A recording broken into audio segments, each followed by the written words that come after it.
Tania Preston, and I want to welcome you to our event called Ask the Experts. Today we'll learn all about submarines, and my fellow board members will now introduce themselves. Thank you. Hello, my name is Noelle Smith, and I am the president of the Nesby Junior Heroes Alliance chapter. I am in the 7th grade, and I know the number is. Hi, my name is Gabriel Johnson. I go to Ludington. I'm in 7th grade, and I'm the treasurer of Junior Nesby Heroes Alliance. Hello, my name is Miles Hickman. I'm in the 7th grade, and I go to UAD Jesuit, and I'm a member of Nesby Junior Heroes Alliance chapter. Before we learn all about submarines, we're going to start off today with a fun science experiment. While I set things up, Marcy is going to ask you a few questions. Okay, raise your hand if you like bubbles. Okay, put your hands down. Raise your hand if you know what dry ice is. Okay, put your hands down. Can one person tell me what is the difference between regular ice and dry ice? Yes. Yes. The difference between dry ice and regular ice is both dry ice and regular ice is frozen at very low temperatures. But before dry ice is frozen, it is frozen carbon dioxide.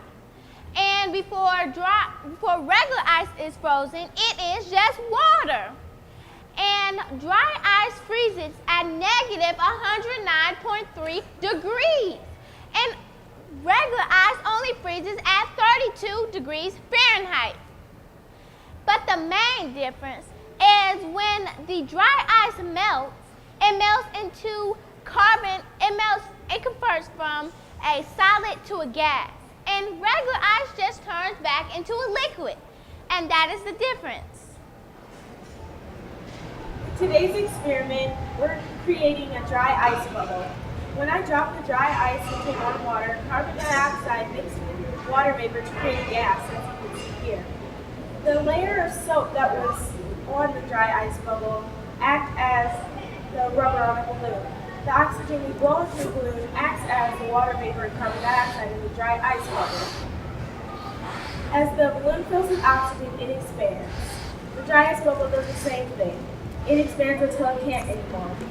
Then it simply pops, just like the dry ice bubble. Now I'll turn it over to Mercedes and Tania for a brief STEM conference. Okay, who knows what the acronym STEM stands for? Can one person tell me? Yes?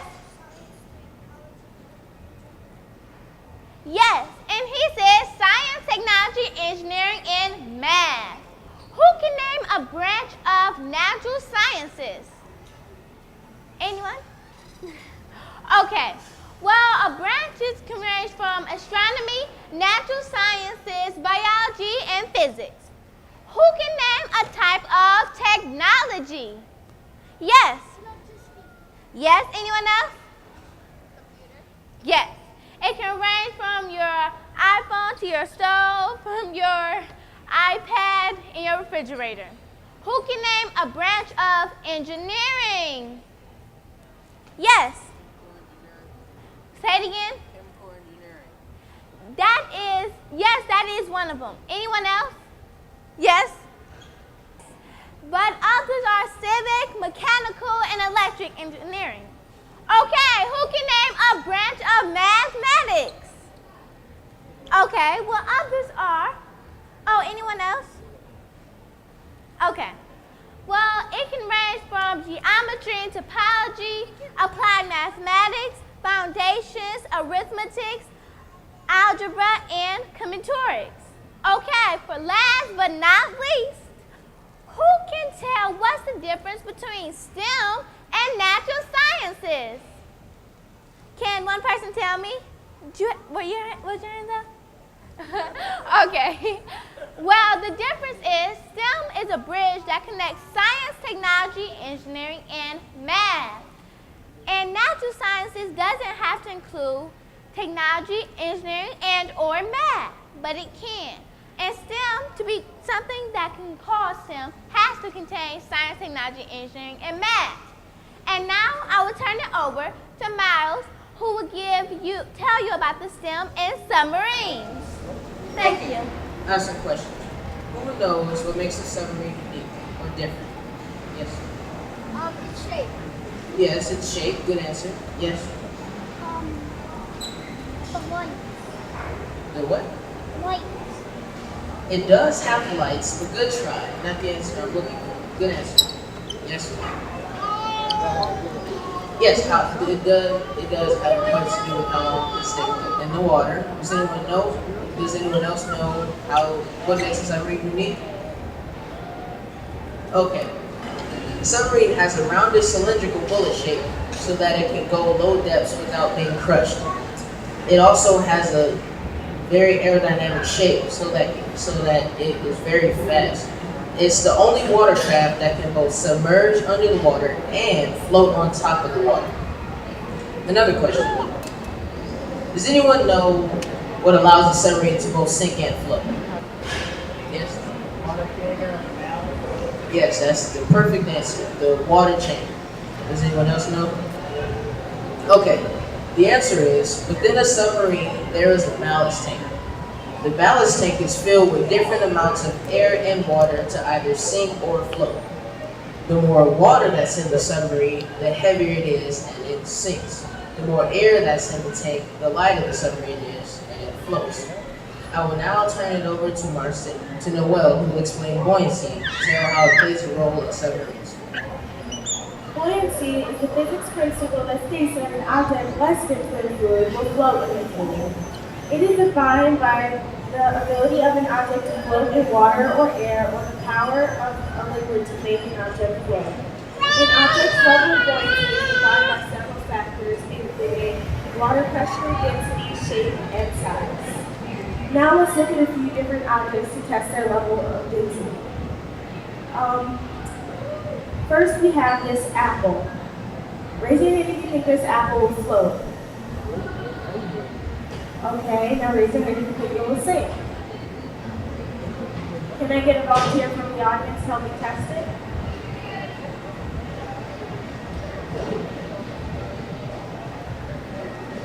Okay, what's your name? Olivia. Okay, Olivia will help you test if this apple will float. Not the apple. Thank you. The apple floats, which means it has a lesser density than the surrounding water. Okay? Now I have a penny. Raise your hand if you think the penny will float. Okay, now raise your hand if you think it will sink. Can I get a volunteer from the audience to test it?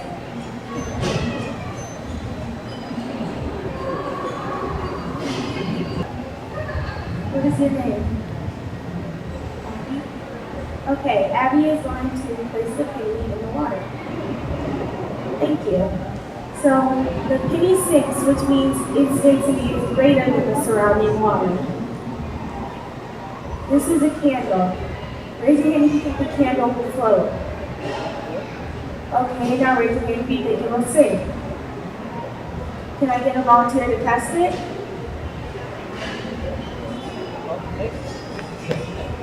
Go ahead.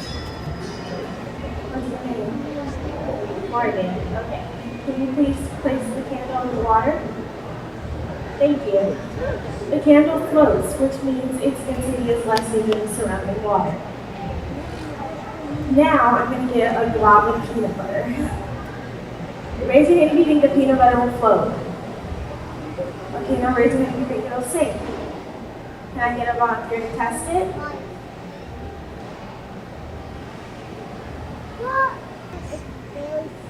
What's your name?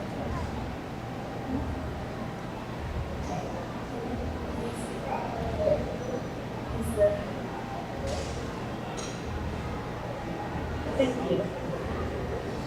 The peanut butter sinks, which means it has a greater density than the surrounding water. Now you can see how density affects buoyancy.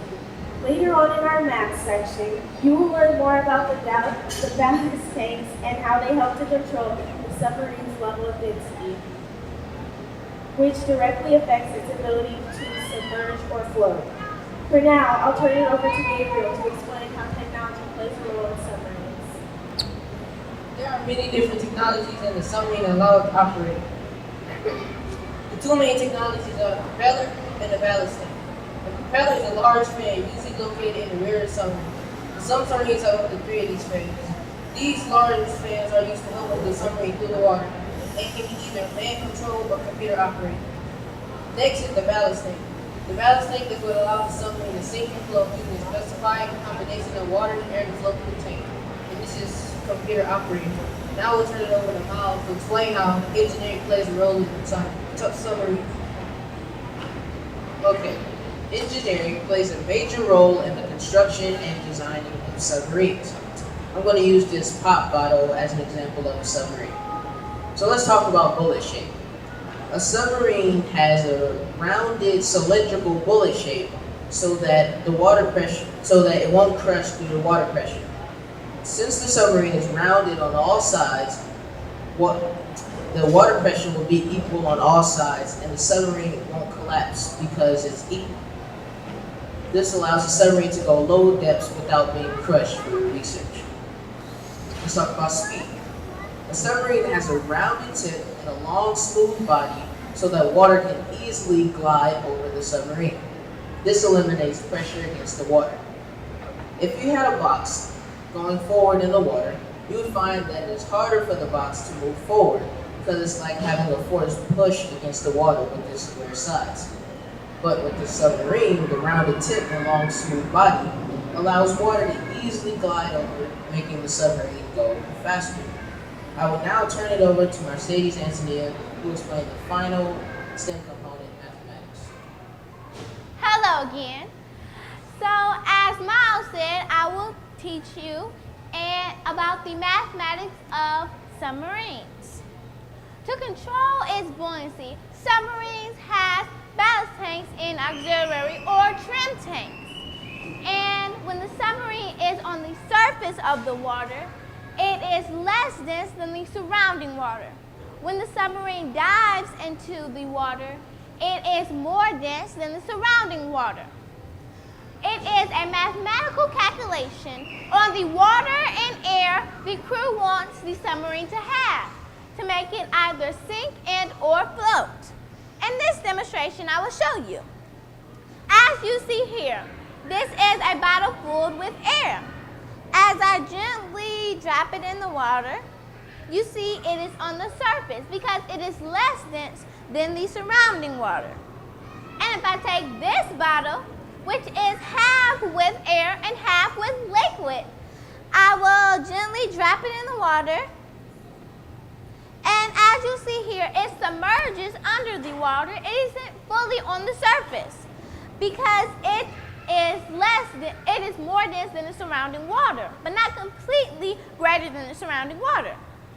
Finally, if we take this bottle filled with liquid and we drop it in the water gently, you see it sinks because it is greater than the surrounding water. And this phenomenon happens with submarines. It is a mathematical calculation again. So it determines if you want it to be submerged, sink, and or float. And that is the mathematical part of submarines. And now we'll turn it over to Miles, who will wrap up our presentation. We hope you enjoyed learning all about submarines.